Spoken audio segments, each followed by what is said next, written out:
from coaches all the time, right? And how much they practice not fumbling. Practice it, preach it, talk about it all the time. You would think no one would ever turn it over. Yet they are humans out there running around, and we just saw another one. Opportunistic by the defense. It looked like they had something there, but I think that he was thinking about running with the football before he actually hauled it in, and that led to a big drop.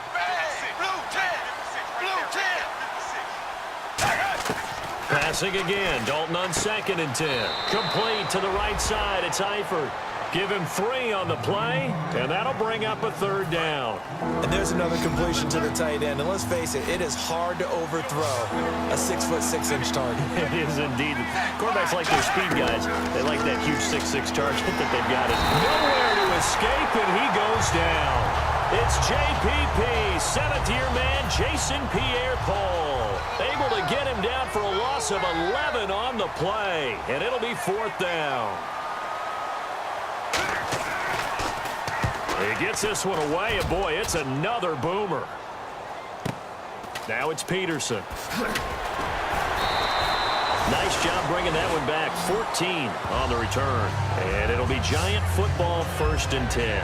Now the Bengals defense readies as they head onto the field. Last time got that fumble recovery when it looked like they might yield points, so maybe something to build off of. No doubt about it. And mentally, how about just hanging in there when it looked like they're about to give up something and instead took the ball away? That's a sign of a very mentally strong team. Mentally strong. Can they be mentally strong again? And player, nice little connection there on the corner route. The receiver set it up perfectly, worked his way inside, and then broke it back to the outside for the completion. He couldn't quite hold it. Got hit. Ball pops out. Incomplete. You know it's not an easy job to go out and catch passes when people are trying to tackle you and knock the ball away. But the bottom line is, that's a pass he's got to have and a pass he should have caught. They isolate Hopkins on the left side. And 2nd and 10, he'll look to throw again. Caught left side, Hopkins. Touchdown, Giants. DeAndre Hopkins, his 2nd touchdown of the game and his 9th on the year. And the Giants add on to their lead. In order to lead in a game, you're going to get plenty of contributors, but that's his 2nd touchdown catch of this game. He's one of the key guys in this one. And you better believe he'll be looking for the hat trick here as this one continues to go.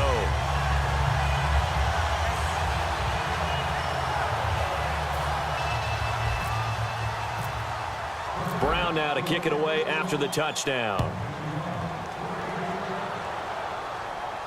This will be taken to the back of the end zone. And this will be a touchback. Last year would have come out to the 20. This year they'll move it out to the 25-yard line. The Bengals getting set to go. And on the last go-around, they really couldn't get anything going.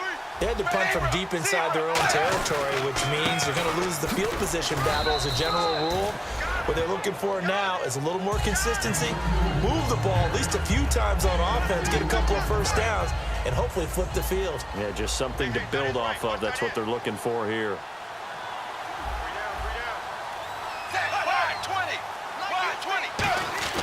Second down, Dalton. Caught Eifert over the middle. And he's brought down. They give him 13 yards there on the play and a fresh set of downs. An ex-teammate used to tell me all the time, I hate experienced quarterbacks because no matter what, you really can't hide what you're doing. And I think that right there, he knew right away where the blitz was coming from, where his primary guy was going to be, and he ended up going to a secondary target for a nice game. I was just going to ask you, that wasn't the primary target. He's so good at that, isn't he? I think he knew right away that he wasn't going to get to his primary guy. I think he read that as soon as he got to the line of scrimmage, knew where the pressure was going to come from, and said, I know how to beat that. And that's what he did. Dalton throwing on second down. And he will find his man on the outside.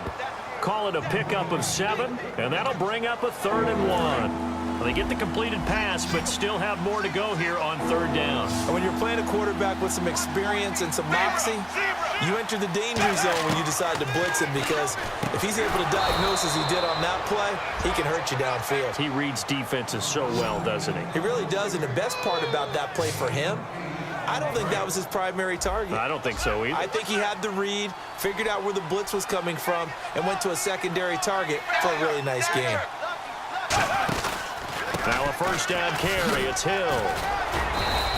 8 yards on the pickup, and now they'll have some options on second and short. Some runs are blocked so well, you almost forget that someone has to carry the ball to gain the yardage.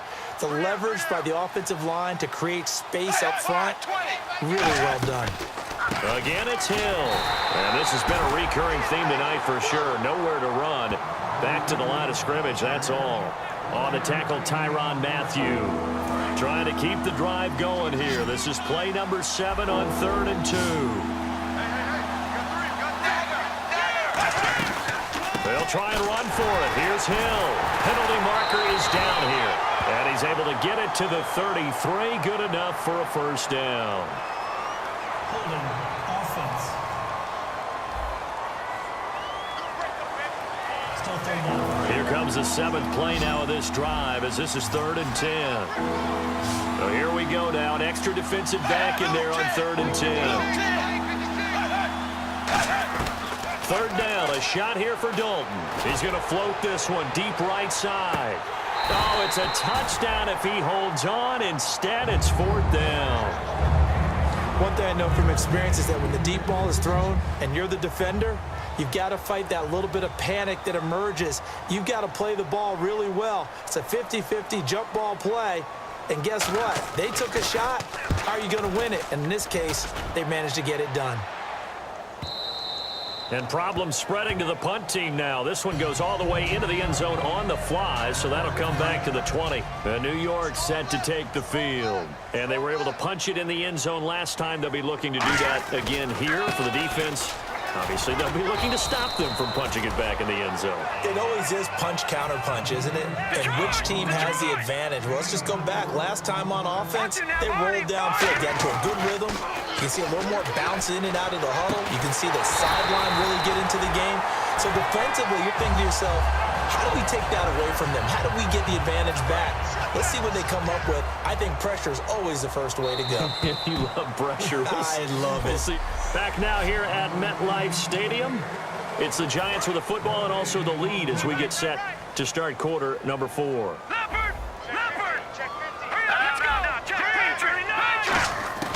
They'll look to throw now on first down. And bringing it in right side here, Beckham. And all the way in. Touchdown, New York. Odell Beckham, his 3rd touchdown now on the year. And the Giants are able to grow their lead. And he's tough to contain as it is, but in man coverage with a pretty deep pass downfield, really tough to contain. And it's so difficult because every play you've got to consider he might try and run past you. So your goal as a defensive back is to give him plenty of cushion, meaning lots of space between you and him. If he wants to catch the short stuff, come up and secure the tackle, hit him a bunch during the game, and try and keep him in front. But if you turn your head for a second, if your concentration wanes, bye-bye. He just takes off and goes. And I think that's what we just saw there. This will be taken in after 1.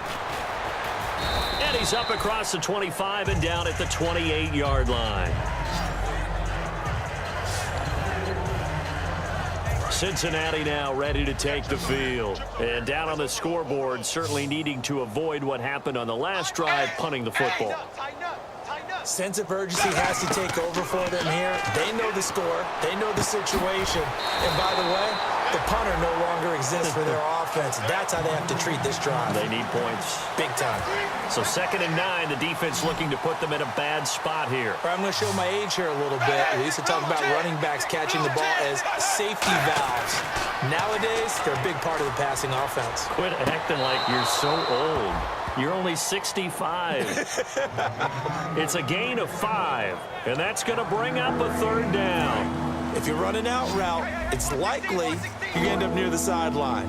And what did we just see there? Toe tap. You got it. The benefits of practice. Toe tapping, foot dragging, picking it up, and making sure it was a catch.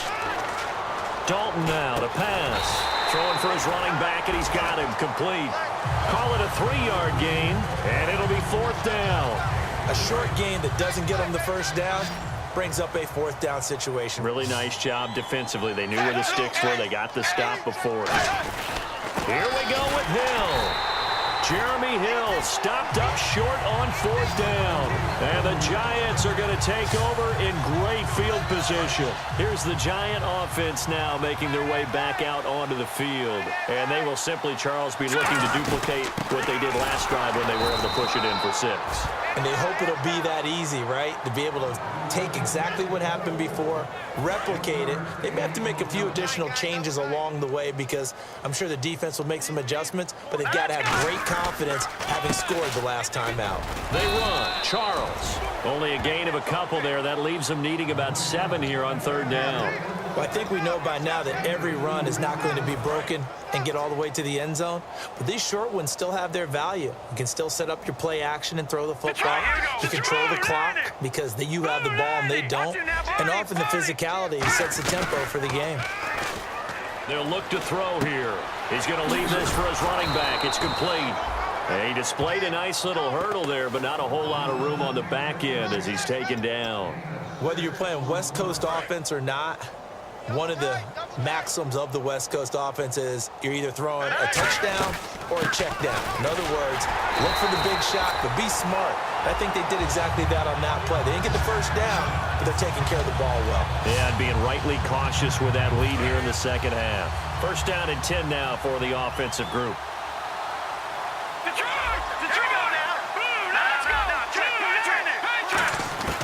Now a shotgun snap as they'll look to throw. And it pops free. The collision there jarred the ball loose and brings up 2nd down. As tight ends go, he might not provide the super flashy plays very often, but he's pretty reliable. Usually an excellent target and normally catches what's thrown to him, but he didn't on that play. And 2nd and 10, he'll look to throw again.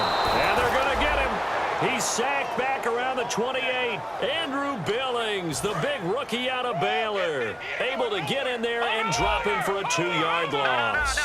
And I know it seems like we say this a lot in broadcast booths, but a quarterback can hold on to the football too long in these situations. I think he did right there. Oh, I agree with you totally. Sometimes you have to understand situations. Get rid of the football, save some yardage to make it less to gain for the next down. Instead, he was so hipped on ball security, he held on to it and took a big sack. Now a play fake here on 1st down. Sliding out of the pocket. And he will score. Touchdown, Giants. It's their quarterback. Ties LT with his 31st touchdown of the year. And the Giants just continue to pour it on. And now we've hit that stage of the game, partner, where one of our predecessors, one of the great commentators of all time,